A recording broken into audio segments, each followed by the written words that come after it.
കൊണ്ടുപോകാൻ പറ്റിയില്ല. പക്ഷെ അത് കഴിഞ്ഞിട്ട് ജലത്തിന്റെ ഭാഗമായി അത് പ്രതീക്ഷിക്കാതെ പപ്പേട്ടൻ പറഞ്ഞതുപോലെ അവസാനം അത് ഏരിയസിലേക്ക് വരുന്നതാണ്. അന്ന് തുടങ്ങിയൊരു ബന്ധമാണ്, ശരിക്കും കുടുംബത്തിന്റെ ഭാഗമാണ്. അതിനുശേഷം പ്രൊഡ്യൂസ് ചെയ്ത ബിജേട്ടൻ ഡയറക്ട് ചെയ്ത പടത്തിന്റെ പൂജയിലും പ്രിയങ്ക വരണം എന്ന് പറഞ്ഞ് അഭിനയിച്ച അന്ന് എന്നെ വിളിച്ചുകൊണ്ടുപോയി. അതിനുശേഷം ഇപ്പോ ഈ പടം വരുമ്പോൾ ബിജേട്ടൻ എൻ്റെ അടുത്ത് വിളിച്ചിട്ട് ഞങ്ങളൊരു പടമാണ്, പ്രിയങ്ക ഒന്ന് കഥ കേൾക്കണമെന്ന് പറഞ്ഞു. ഞാൻ ദുബായിലുണ്ടായിരുന്നു, സോൻ സാറിന്റെ വീട്ടിൽ പോയി. സാർ എന്നെ ആ വീഡിയോ മുഴുവനാണ് സാർ നേരത്തെ പറഞ്ഞ് അരുൺ ചെയ്തിരുന്ന ആ ഷോർട്ട് ഫിലിം എന്നെ കാണിച്ചു. വളരെ ഇൻട്രസ്റ്റിംഗ് ആയിരുന്നു.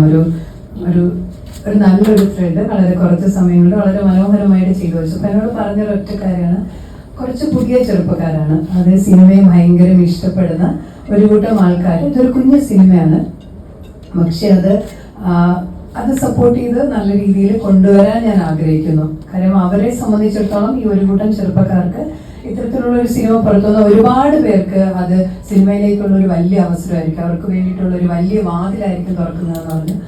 അപ്പോൾ എനിക്ക് കഥ ഇഷ്ടമായിരുന്നു, കഥാപാത്രം ഇഷ്ടമായിരുന്നു. ഞാനും അതിൻ്റെ ഭാഗമായിട്ട്, ആ യാത്രയുടെ ഭാഗമായിട്ട് തുടങ്ങിയത് അവിടെ നിന്നാണ്. ഒരുപാട് സന്തോഷം. അതിൻ്റെ ഡയറക്ടറെ പറ്റി പറയണം.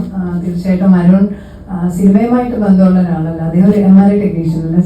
ഖത്തറിൽ അദ്ദേഹം വർക്ക് ചെയ്യുന്ന ഒരു MRI ടെക്നീഷ്യനാണ്. അദ്ദേഹം നല്ലൊരു മ്യൂസീഷ്യനാണ്. നിങ്ങളുടെ പാട്ടുകളൊക്കെ കേട്ടപ്പോൾ എനിക്ക് ഏറ്റവും ഇഷ്ടപ്പെട്ടത് അവർ പെട്ടെന്ന് തന്നെ അരുൺ ഇങ്ങനെ പാട്ടുകളൊക്കെ ചെയ്യും, എല്ലാം ചെയ്യും കേട്ടോ. സഹകരിക്കുന്ന രണ്ടാമത്തെ സിനിമയാണിത്. ജലമായിരുന്നു ആദ്യത്തെ സിനിമ, ഇതിപ്പോൾ കർണിക.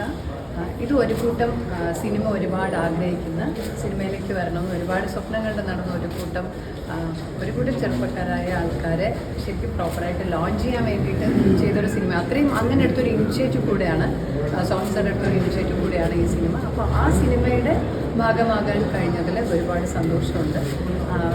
വളരെ നല്ലൊരു ത്രെഡായിരുന്നു. എനിക്ക് കേട്ടപ്പോൾ വളരെയധികം ഇൻട്രസ്റ്റിംഗ് ആയിട്ട് തോന്നി. നമ്മൾ ഷൂട്ട് ചെയ്ത് വന്നപ്പോഴത്തേക്ക് അത് വളരെ മനോഹരമായിട്ട് വന്നിട്ടുണ്ട്. ഇതൊന്നും നിങ്ങൾക്ക് എല്ലാവർക്കും ഇഷ്ടമാവും. ഇതൊരു ഹൊറർ ഇൻവെസ്റ്റിഗേഷൻ ത്രില്ലറാണ്. കുറേ നാളായി അങ്ങനത്തെ ഒരു ജോണറിലൊരു സിനിമ വന്നിട്ടുണ്ട്. തീർച്ചയായിട്ടും എല്ലാവർക്കും ഇഷ്ടപ്പെടുന്ന തരത്തിലുള്ള ഒരു സിനിമ ആവട്ടെ. അപ്പോൾ തീർച്ചയായിട്ടും നിങ്ങൾ ഇത്തരത്തിലുള്ള ഒരു കൂട്ടം ആൾക്കാരുടെ മൊത്തം ഒരു എഫേർട്ടാണ്. അപ്പോൾ നിങ്ങളുടെ എല്ലാവരുടെയും സപ്പോർട്ട് പ്രതീക്ഷിക്കുന്നു. Thank you so much.